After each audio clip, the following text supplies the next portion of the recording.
Hello, hello, hello. Hooligan Soccer podcast coming at you on this Monday morning. Qooligan, it's been a weekend or week of certainly a whole bunch of new tournaments, competitions. You've certainly sort of opened my mind to it as well. And so this week today we're going to be going through the UEFA Nations League quarterfinals that happened, the Oceania World Cup qualifiers. Then we're going to talk about the US Open Cup results and then touch on the MLS as well. So this is, bouncing around the world as usual again. But otherwise, how are you? I see you got your All Blacks kit on, but obviously celebrating. Because there's a breaking news report coming from that part of the world. So breaking news! Wow, breaking news! And then also as well, I love the article you put on the Oakland roots and put a picture of yourself up at the top as well. So just own it and self-promotion. See more Qooligan, Gary. So I figured why not do that with the Oakland roots? Well, yeah, and you've done it there. Wow, so you're at that game as well. We'll talk about that in a little bit as well. Fantastic, one fantastic. Of the thousands, and I do mean thousands upon thousands. There really were 20. I saw that 20,000 plus tickets have been sold. There really were over 25,000 people attending that USL match. Not a record, apparently, for the USL. There's I've been trying to find out which team holds the record. I suspect it's Birmingham Legion because they have a massive stadium that they can fill. Because, of course, to get a crowd, you need two things, a fan base and the place to put them. And Oakland Roots never had a place larger than 7,000 capacity up until this year. So, yeah, and they've been doing a real heavy marketing push on that, and it was nice. It was really nice to see. Not exactly your most soccer savvy crowd. I'll be blunt. There were lots of cries and jeers every time a good, clean, hard tackle would go in and a player would go flying. They would be like, "That's a foul," and I'm like, "No, it's not a foul." So there was a lot of passion. A lot of it fueled by Modelo, which is one of the official beer sponsors of the U.S. Open. There was some really active tailgating in the Coliseum parking lot pre-game. I got there early and walked around and, checked out the scene. No, it was great. It was really a lot of fun. Big fireworks show at the end. So, yeah. How much for tickets, out of curiosity? How much are they charging for a USL game? The cheapest ticket is $18. Okay, that's good. And that's for your standing room areas where you don't have a great sight line. They do go up to a couple hundred, for the private box type of scenario. Because they do have boxes. They do have all these extra things that they could do. But listen, you get a good seat. You can get a good seat for under $30. That's good. That's really good pricing. Yeah, that's good. Interesting. Even season tickets are under $1,000. Okay. For good seats. Yeah. Centrally located, not on either end of the goal or anything like that. When you're sitting on the goal ends, you pay less. Okay. Interesting. And then I always find when they repurpose those stadiums, because you're playing in the Oakland A's stadium, right? They repurpose it and put a soccer pitch. Well, it's the ex-Raider stadium. It's though. Yeah. I mean, that has been the home of the Raiders and the Oakland Athletics, both of whom have left the city. So it's So they've just got a massive. The A's have left as well. They didn't realize they've gone to Vegas as well. A's play in Sacramento now. Oh, they went to Sac, did they? Okay, interesting. Well, no, they went to Vegas, but Vegas doesn't have a stadium, so they're playing in Sacramento. It baffles me. It's amazing. It's amazing. Yeah. These teams moving around. So, okay, and then so that stadium's just going to be just used for now for the A's for the time being until it gets knocked down and developed for property development. They can't take down baseball's last dive bar, Gary. And for those who know, that's what the Oakland Coliseum is known as. It is really a old school, all gigantic blocks of concrete, terrible echoes. I mean, it's like the brutalist. It's a brutalist stadium. It's not pretty. But it's Oakland's own, man. Yeah. I mean, it's got problems, like the dressing rooms flood. Apparently, I mean, it's great. It's great. Okay, wonderful. Okay, well, let's get back to the agenda. Well, that was great. Yeah, and obviously, I know you're following them and have a die-hard contingent as well. So yeah, we'll be tracking the Oakland Roots as they go through the USL season as well, and go from there. Yeah, it's going to be pretty, but we're going to track it. Get through it. Cool. All right, so let's talk about some stuff that's gone on. So yeah, Nations League, we had the quarterfinals. Am I the only one who's really not interested in this? I mean, again, this feels like another Who Cares Cup. I've not been following this at all, but maybe because England aren't in it as well, but also as well as just like the Who Cares Cup, like not another one, right? You're not far off, Gary. It is a Who Cares Cup, and I'm bringing it up because, and I'll be honest with you, I find the format so confusing and utterly infuriating because they're in the middle of the league at the same time that they're doing the quarterfinals and finals of the league to determine who gets the automatic berth to the World Cup and who gets promoted, relegated within the Nations League tiering system, of which there are 4 tiers, A through D. So if you're not confused yet, then you're on acid. That's all I can say, because none of this makes any sense at all. It doesn't make any sense. And we've been espousing the wonderful work of Alexander Ceferin, the UEFA president, for his sort of reformatting of the Champions League. But this UEFA Nations League, as I say, yeah, what is going on? I just don't get it. Dude, I don't understand. It's a fever dream that is born of a very, very troubled psychedelic past. I don't understand. It's just,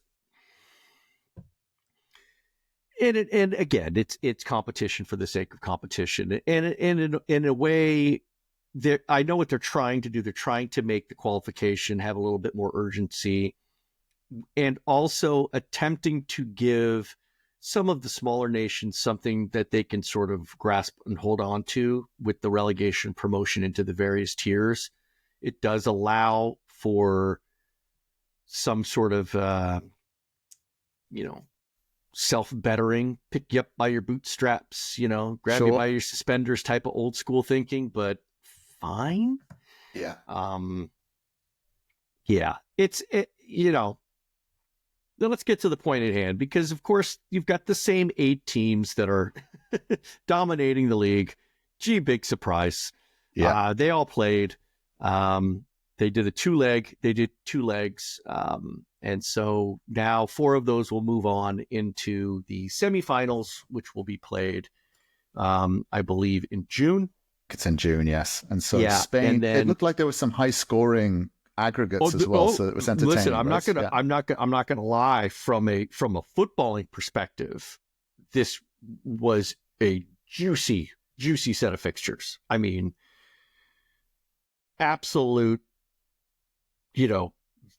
free flowing banger games. Absolutely. Spain beat Netherlands. They beat the Netherlands on penalties by the looks of it. Yes, but that was the shot, but on penalty. Like they couldn't. Yeah. But the aggregate in the 2 games was 5-5. 5-5. Yeah. So they scored 10 goals between them in 2 games, went to extra time. Actually, they were tied 4-4, went into extra time, then scored more goals in extra time, then went to pens. Mm-hmm. I mean, as a fan of the game, there's nothing better than that. Yeah. High scoring goals. As a fan of the Netherlands, I will let my thoughts remain unsaid because we're a family-friendly show. We sometimes swear, but yes. Okay. All right. So Spain got through. We do swear, but what I've got goes a little beyond that, but that's another story. Well, it's fine. We'll save that one for later. Yeah. Okay. And then France also won on penalties against Croatia as well. So they did. Yeah. And I'm a little bummed about that. Not because, Croatia is one of the big teams and I always like to see them, succeed, but I was really hoping France was going to get a bit of a comeuppance. They didn't. Okay. Croatia managed to stun them and take 2, and then France took 2 in the second leg, and then it went to PKs, and fine. That's sorry. Yes. France are through. Portugal smashed Denmark by the looks of it. They did, which was a shame because after that first result, I was going, oh yes, Denmark, come on. Spoilers. I think it'd be such great spoilers, the Danes. But it didn't really work out. I think the biggest news on this one is the fact that Ronaldo just doesn't look the part anymore, right? Yeah. I think he's done. I think his race is run. Scored twice though. Doesn't matter. The scoring isn't the point though, right? I mean, sure, it's Ronaldo. But it's by all intents and purposes, and I didn't see all the game. I've been looking at highlights. People who watched the whole game got back to me and said, he's just not the same. Yeah, well, it's just, inevitable for him. Right? It's all attitude now. He just throws attitude. He's just, he's this, he's that, and I don't really know how much longer he's got. I think that's the difference between Ronaldo and Messi, isn't it? Whereas again, it's the attitude, and why I certainly prefer Messi for sure as well. Ronaldo has that temperament to throw his arms up in the air and complain and bitch and moan, and Messi, you just don't see him do that, right? He just gets on with it, and yeah. To be honest, Messi's been doing that a lot more. As he ages, that's coming out a lot more, right? They're grumpier old men. Is that what it is they've become? I'd say that. Oh boy, wouldn't that be a movie recasting? Hold on, gonna take a little divertissement here. Picture this. This is my elevator pitch. Grumpier old man. You're replacing Mathau and Lemon with Ronaldo and Messi. Yeah. At an old folks' home. With a soccer team that has a soccer team. Seriously, we should pitch this. Brilliant. Yeah. We have the idea. You can't take it. Copywritten. Banger Media LLC. We got it. Okay, so and then your audio just turned off. Did it? Can you hear me now? Is that better? Can you hear me? There we go. Coming through. No, I think it's your audio. No, so what's really interesting of what happens here. Yeah. Pausing. Put a mark up.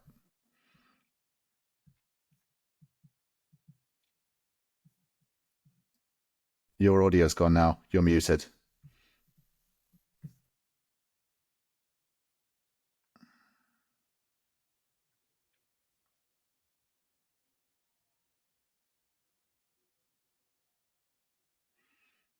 You're muted.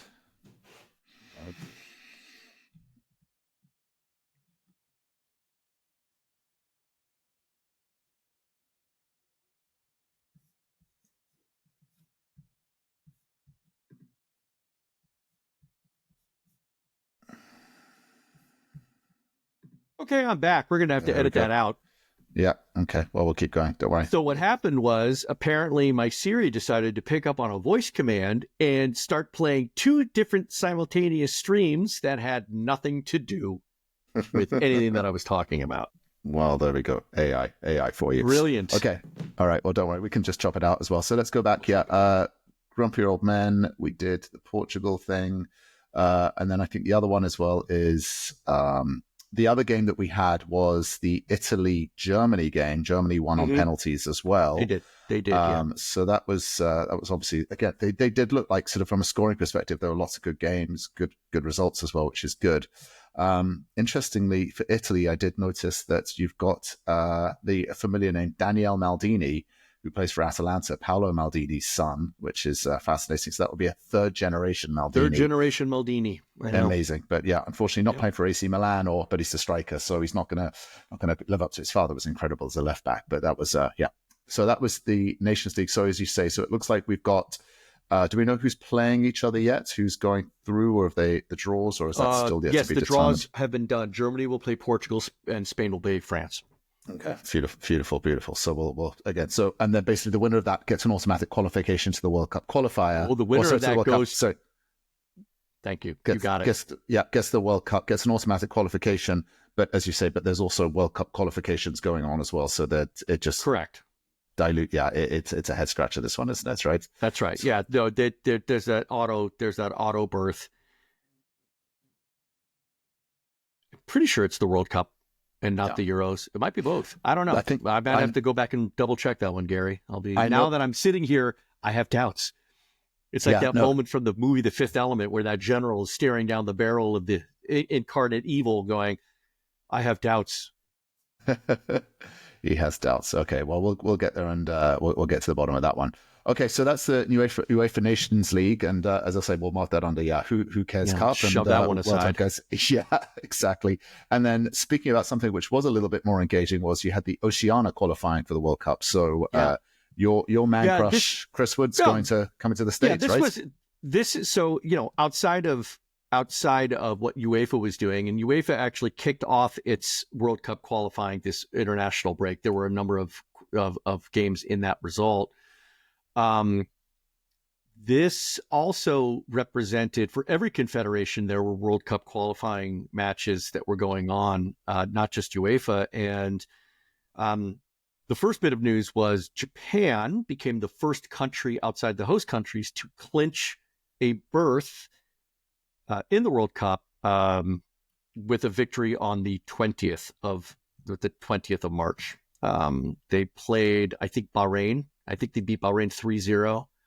And so Japan, they're in. They're good. They're good. So congratulations to Japan. But then yesterday, there was a second team to qualify, and that was the New Zealand national team. They're the All Whites. I know. Do not hate me for it, but I just happen to have a rugby jersey, and I don't have an All Whites jersey. But the team go by the All Whites, not the All Blacks. They're the All Whites. They did that intentionally to distinguish themselves, so there could be no confusion with the all. When you say All Blacks, nobody thinks of soccer. They all think of rugby, of course, and appropriately so. Yeah, and so they decided to distinguish themselves by being known as the All Whites, and that's fine. It's all good. But they defeated New Caledonia 3-0 up in Auckland this morning, sometime in New Zealand time. They did that, and congratulations to them. There is a little bit of a concern for fans out there because Chris Wood did suffer an injury in that match. He limped off somewhere before the 60th minute. Okay. Doesn't look to be terribly severe. He did come off on his own power, but there was a bit of social media hubbub around Chris Wood because in the semifinal against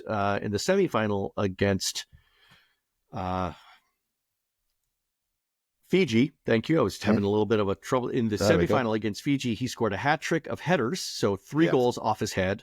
Wow. Then was subbed off and went into the stands, was signing autographs, and received a yellow card from the referee for doing so. I'm assuming for unsportsmanlike conduct, but it's a very unusual thing. Signing autographs in the game, during the game. During the game, he went into the crowd and was signing autographs and got a yellow card.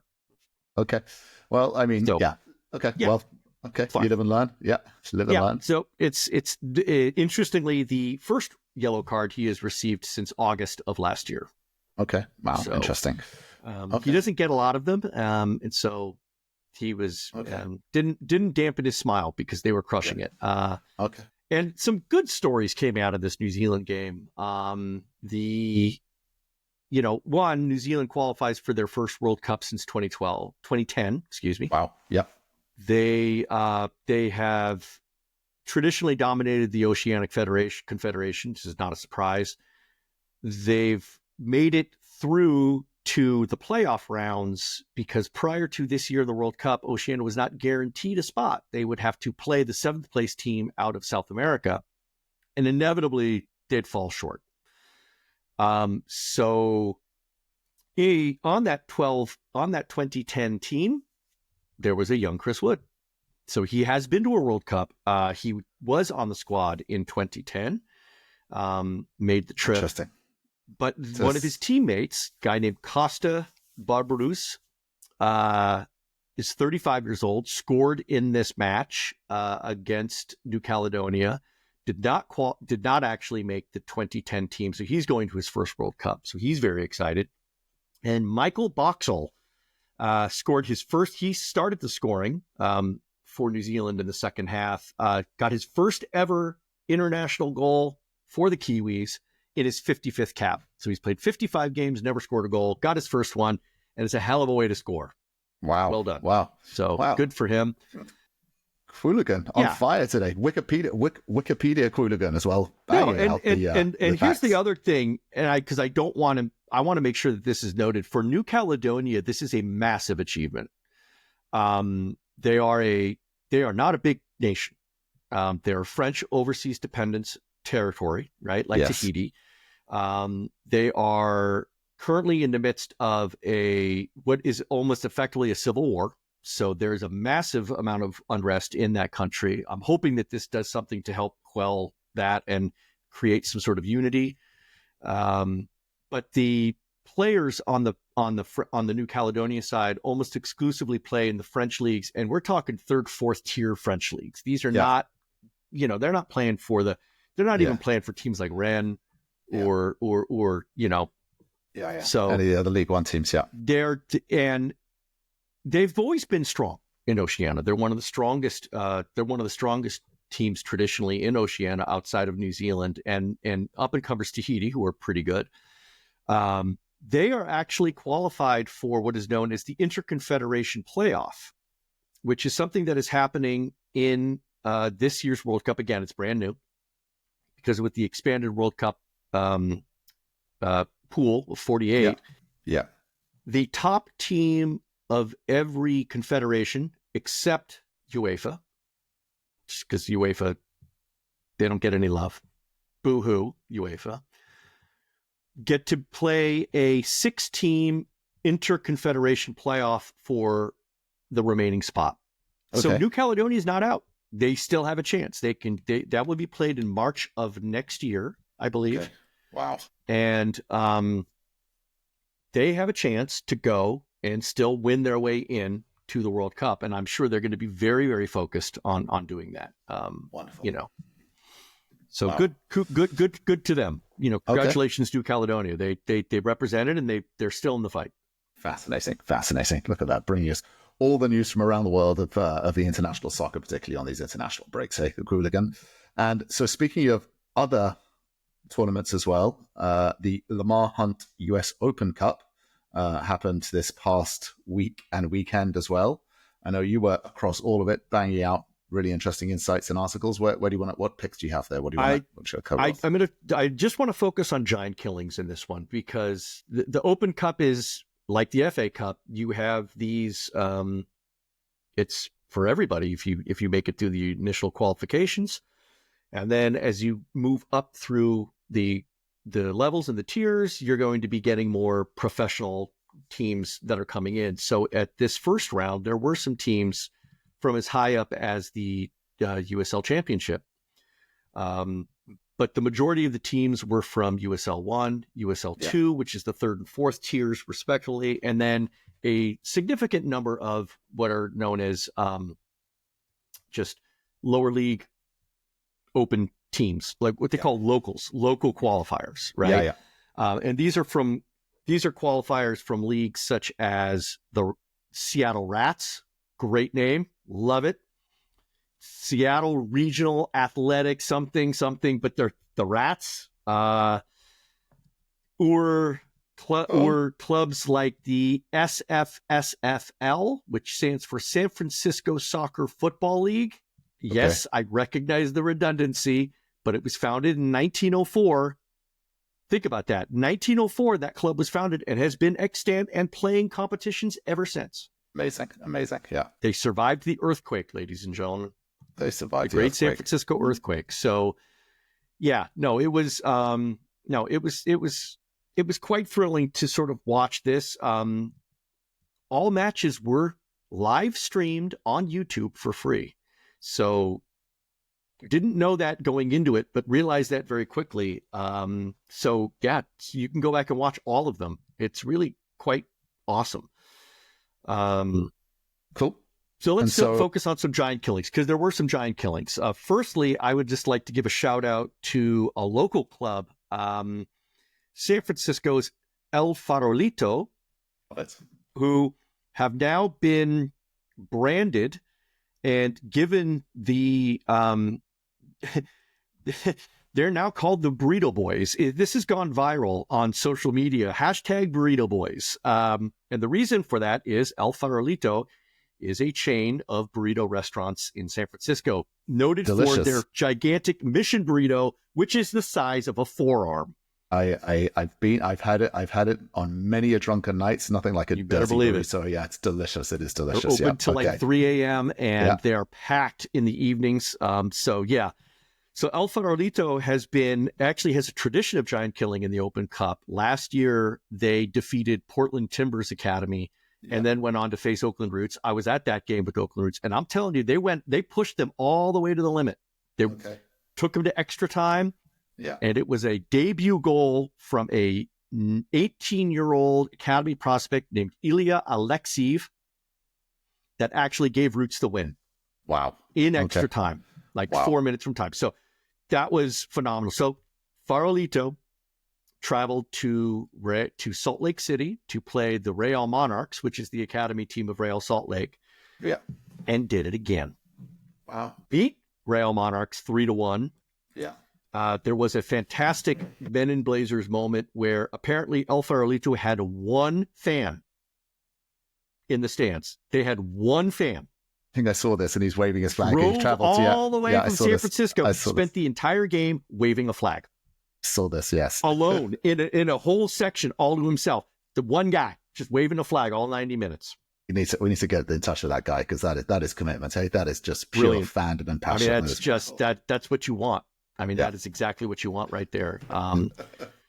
But it wasn't just El Farolito that managed to upset the status quo, as they say. There was a team out of Texas called Foro S Soccer Club. They're a local non-league team, and they toppled. Hold on, I'm looking it up. Texoma. So they toppled I believe Texoma is a USL 2 team. Okay. So they beat them in extra time, 2-1. So congratulations to them.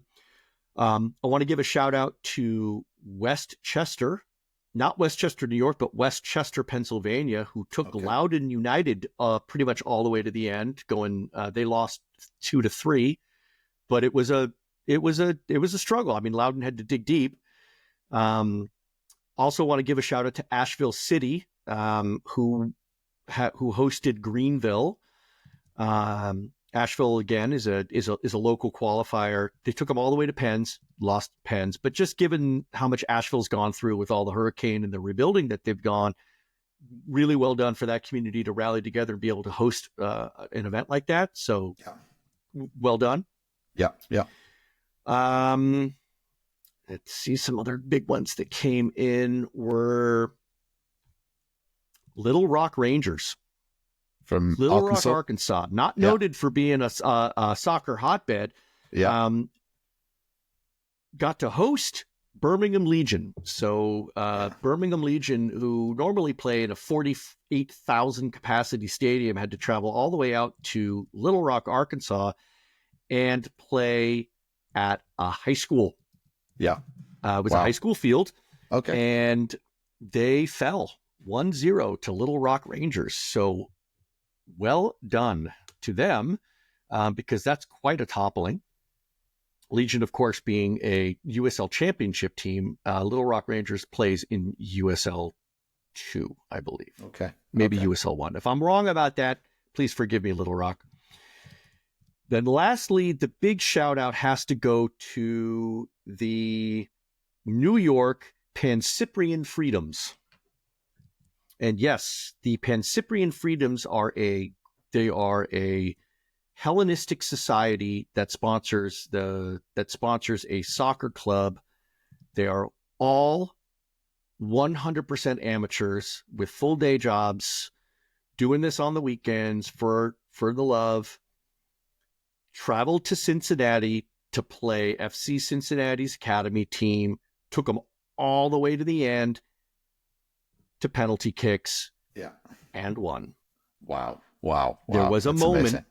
If you watch the stream, there was a moment, FC Cincinnati, third penalty kick taker, steps up, drains it, does a little dance, and the announcer goes, "Oh, that's way too soon, son." That's way too soon to be making that dance. And sure enough, and in the comments, because I was watching that game live, in the comments, every single person, there were about maybe 20 or so people, right, on the comments. But it was being watched by over 1,000 people. So that was, there was the actual live view count was going up into into the 1,300 range. Okay. The commenters were going, oh no, that's going to come back. Karma is not going to like that. Karma, sure enough, unfortunately, the Cincinnati kids, they shanked their last two, and Pan Cyprian managed to get all the way through. I listen, everybody who played, every participant, deserves a round of applause. There were some ass whoopings, Gary, I'm not going to lie. Yep. Or some 7-0 score lines, of course. Well, that's some 5-1 score lines. But everybody who participated really deserves, they deserve a round of applause, especially for those who kept it close, for the bigger clubs. New Jersey Amazing. Alliance, let's give them one. They took Chattanooga Red Wolves to PKs. Virginia Dream, who managed to topple Richmond Kickers from a league above. There's so many. Amazing. It's just amazing. Yeah. It's the beautiful game. It really is. Okay. Yes. Okay. All right. So that was the US Open Cup.